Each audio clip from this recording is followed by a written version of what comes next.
All right, so get ready because we're going deep on this one, folks. Real Madrid's 2024 season. And you know those Madridista TV highlight reels on YouTube, the ones that make your heart race. Yeah. You got those. We're breaking them down. But we're going deeper than just the goals and the celebrations, you know. Yeah. Trying to figure out what made this season so special. I mean, what can we learn from it? And maybe even uncover some hidden gems. I think it's interesting, Real Madrid didn't just win. They dominated. Like every competition they were in. Yeah. And that's what we're going to unpack. Like, what were the key ingredients to their success? Right. I mean, starting with the Champions League. Yeah. Like, it's almost unbelievable. 69th final, 69th. That's practically unheard of. What is it about Real Madrid that just allows them to consistently reach the pinnacle of European football? Well, I mean, it's not just one thing. It's a combination of factors. They've got this winning mentality. It's like it's ingrained in the club's DNA. They never give up. They believe they can overcome any deficit. And they have this incredible ability to perform under pressure. I mean, think about that final against Bayern at Wembley. I mean, Bayern was a tough opponent. Alonso Davies even scored his first Champions League goal. A real beauty. Oh, yeah. I remember that one. Like a rocket.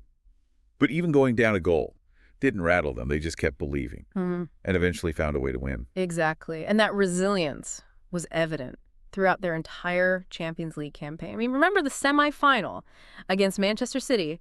It went down to a penalty shootout. One of the most nerve-wracking ways to decide a match. Oh, tell me about it.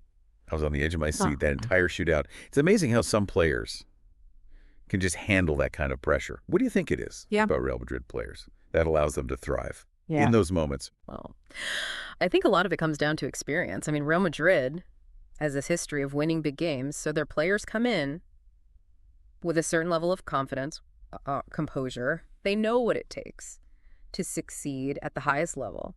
And then you've got the leadership of players like Toni Kroos. This was his final Champions League run, and he went out on top. His experience and calming presence in midfield were just invaluable, especially in those high-pressure moments. Absolutely. And speaking of leadership, let's shift gears to La Liga. That title race, I mean, that was intense. It felt like every match was a must-win. That pivotal game against Barcelona at the Bernabeu was electric. You could feel the history, the rivalry, the weight of expectations. What impressed me about that Barcelona match was how Real Madrid responded to going behind early. Bellingham's match-winning goal was a thing of beauty, but it was their collective resilience, their refusal to panic that really stood out. It's that mental fortitude that separates them from other teams. And let's not forget about the unexpected challenge from Girona.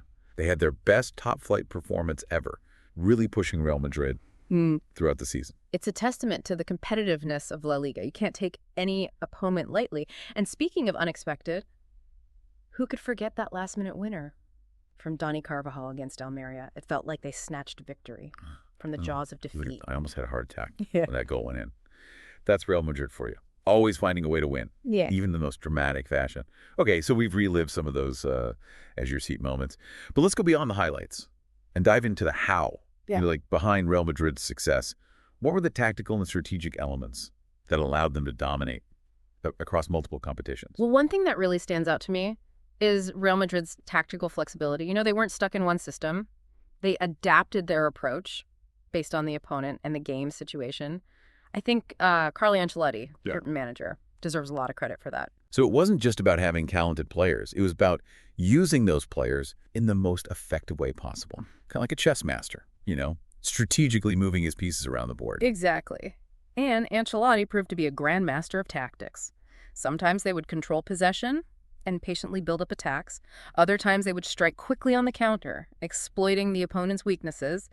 And they weren't afraid to get physical and disrupt the flow of the game when needed. I remember that Champions League semifinal against Manchester City. They went down by 2 goals, but instead of panicking, they adjusted their tactics and clawed their way back into the game. It was like they had a solution for every problem City threw at them. That match was a perfect example of their adaptability. And it wasn't just Ancelotti. The players themselves were intelligent and versatile enough to execute those changes seamlessly. And on top of that, they had incredible depth, even when key players were injured or needed rest. They could bring in world-class replacements without missing a beat. That depth was absolutely crucial, especially in a season packed with so many important matches. They could rotate their squad, keep players fresh, and still field a competitive team in every competition. It's no wonder they were able to maintain such a high level of performance throughout the year. Right. They were like a well-oiled machine with every part working in a perfect harmony. But even the best machines need fuel. Right. And for Real Madrid, that fuel was their incredible team spirit. You could see it in their celebrations, in the way they supported each other. On the pitch, it was like they were more than just teammates. They were a family.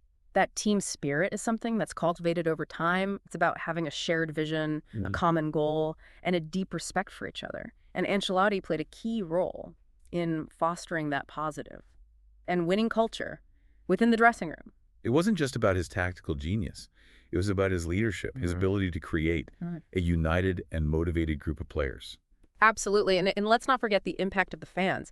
The atmosphere at the Bernabeu is legendary. Those fans create an energy that lifts the players and intimidates the opposition. Remember that comeback against Almeria? You could feel the energy of the crowd willing that late winner into existence. The Bernabeu can be a cauldron of noise and passion. It's like an extra player on the pitch for Real Madrid. It must be incredible to play in that kind of atmosphere.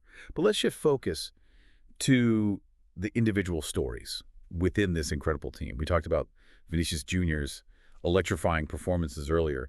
What was it about his game that really elevated him to superstar status this season? Well, Vinicius Jr. always had the raw talent, the speed, the dribbling skills. But this season, he took his game to a whole new level. His decision-making improved, he became more clinical in front of goal, and he developed a better understanding of the game. Remember that assist he gave Benzema in the City match? It was a moment of pure vision and creativity. He wasn't just relying on his speed anymore. He was thinking 2 steps ahead. He really matured as a player. It was like he unlocked a new level of potential. And then you have Jude Bellingham coming in at such a young age. Yeah. With so much expectation on his shoulders. How did he handle that pressure? Bellingham was simply phenomenal. You wouldn't believe he was only 21 years old.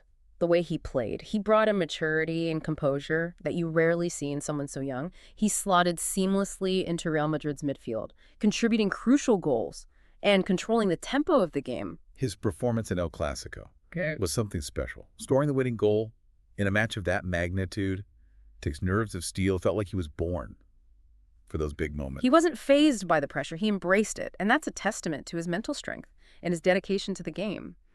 But while the young stars shone brightly, let's not forget the veterans, the experienced leaders who guided this team. Luka Modric, Karim Benzema, Toni Kroos.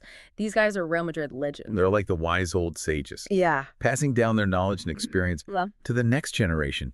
Even in their later years, they were still performing at an incredibly high level. Their leadership was invaluable. They set the standard for professionalism, for work ethic, for what it means to wear that Real Madrid shirt. And I think their presence had a profound impact on the younger players. You have to like having those mentors, those role models who show you the way and inspire you to reach your full potential. Their contributions went beyond just goals and they provided a sense of stability and continuity to the team. Absolutely. And speaking of emotional moments, how can we forget Toni Kroos's farewell? It was the end of an era. Seeing a legend like him hang up his boots. That guard of honor, the standing ovation from the Bernabeu crowd. It was a beautiful send-off. It felt like the entire football world was acknowledging his greatness. He embodied the spirit of Real Madrid.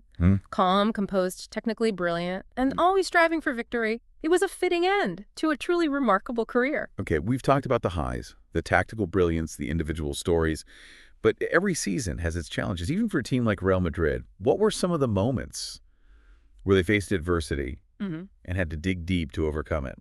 Well, that early season loss to Girona was a bit of a wake-up call. It showed that even Real Madrid can be vulnerable, that they can't afford to take any opponent lightly. Yeah, it was a reminder that, even the best teams have off days, that they can be outplayed, and that every opponent deserves respect. But what impressed me was how they responded to that loss. They didn't dwell on it. They didn't panic. They simply went back to work, got back to winning ways. They used that setback as motivation, as fuel to improve, and prove that they were still the team to beat. That's a sign of a true champion. The ability to learn from mistakes, to bounce back from adversity, and to come back even stronger. Speaking of adversity, the sheer pressure of competing in multiple competitions. Must have taken a toll on them. The Champions League, La Liga, the Copa del Rey, the FIFA Club World Cup.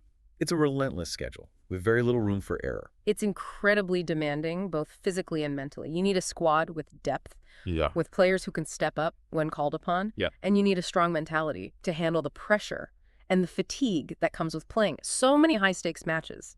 And they had their fair share of injury concerns throughout the season. I remember there were times when key players were missing, but they still found a way to get results. It was like they had this next man up mentality with everyone ready to contribute. That's a testament to the culture that Ancelotti created. He instilled a belief in every player, regardless of their role or their experience, that they were capable of making a difference, and the players responded to that belief by stepping up and delivering when it mattered most. But beyond the physical and tactical challenges, there were some emotional hurdles as well. You can't ignore the horrific racist abuse that Vinicius Jr. faced throughout the season. It was a disgusting reminder that racism is still a problem in football. It was absolutely appalling, and it's a shame that a player of his caliber had to endure such vile treatment. But what impressed me was how he handled it. He didn't let it break him. He didn't let it silence him. He continued to express himself on the pitch, to play with joy and passion,